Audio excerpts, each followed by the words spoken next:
yakni pasal 11 halaman 36.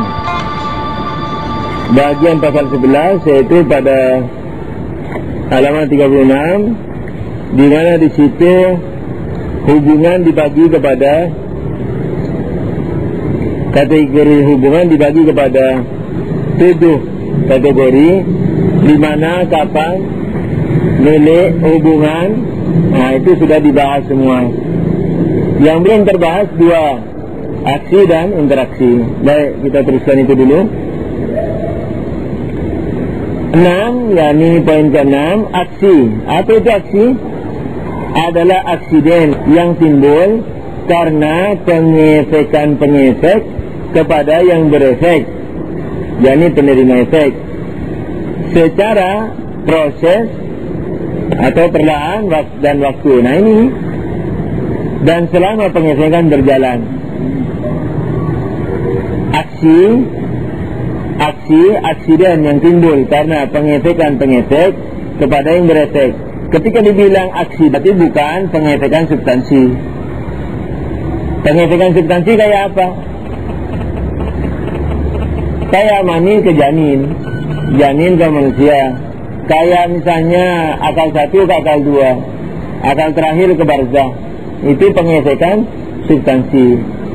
Tapi bedanya pengefekan mani ke janin, kemudian akal 1 ke 2 atau akal ke barzah.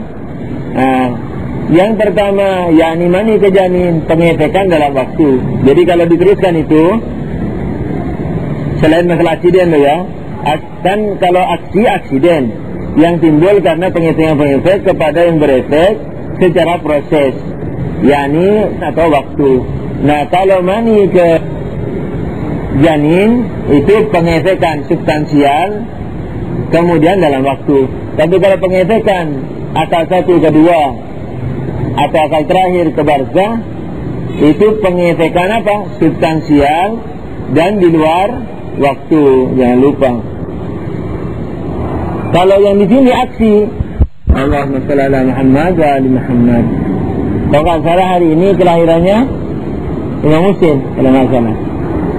Mudah-mudahan kita mendapat syafaat beliau di dunia dan di akhirat, dan mudah-mudahan Imam Mahdi, dan yakni kita ucapkan selamat kepada Rasulullah, Ahlul Bait, dan khususnya Imam Mahdi dan para ulama. Kita ucapkan ucapan bahagia atas kelahiran Imam Husain. Semoga kita menjadi pencintanya, pengikutnya, dan setia mengamalkan perintah-perintahnya. Oke, kembali kepada masalah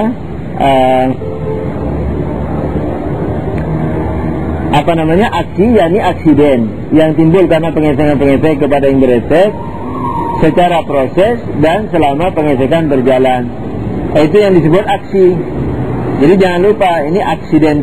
Aksi di sini bukan substansial. Seperti pemendidihan api terhadap air. Pernah baca pemendidihan? Tapi terpaksa karena ini pengefekan. Karena pengefekan, yakni pemendidihan, yakni pemberian didih oleh api kepada air. Pendidihan yakni memberikan didih kepada api, kepada air. Seperti pemendidihan api terhadap air, pememuaian api terhadap besi. Jadi ketika api memberikan energi kepada besi panas, sehingga besinya menjadi panas, di situ besinya menjadi itu yang disebut aksi. Tapi selama hal itu berlangsung. Jadi kalau tidak berlangsung, tidak disebut aksi.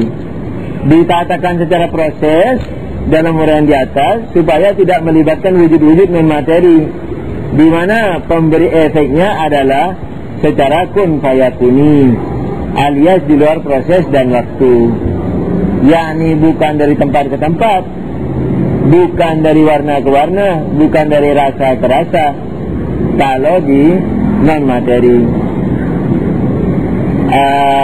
dalam artian materi, rasa ke rasa, tempat ke tempat, volume dalam artian materi, tidak begitu.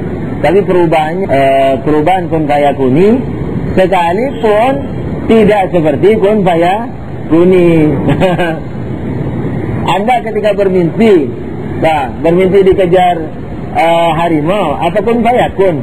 Dalam mimpinya kan tidak kun fayakun, Anda lari, sepertinya dalam waktu. Tapi karena tidak dalam waktu, maka itu disebut kun fayakuni, kejadian mendadak.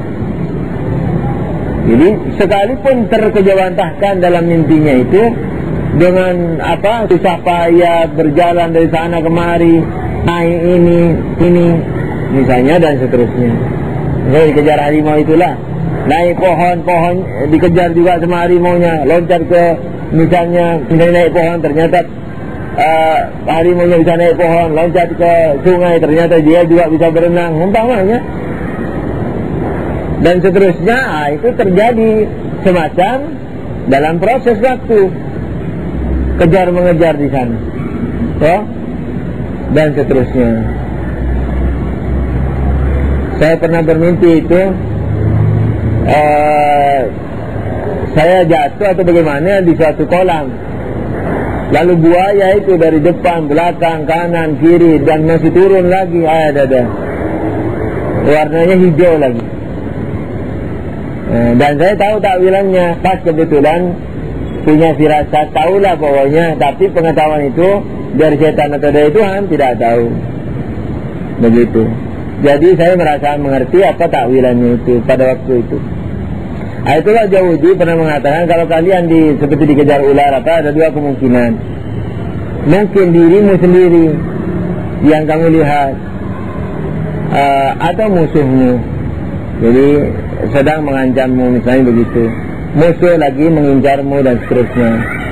Gitu. Jadi kalau kita melihat dikejar binatang mengerikan, itu ada dua kemungkinan. Mungkin manifestasi kita itu yang kita lihat, begitu.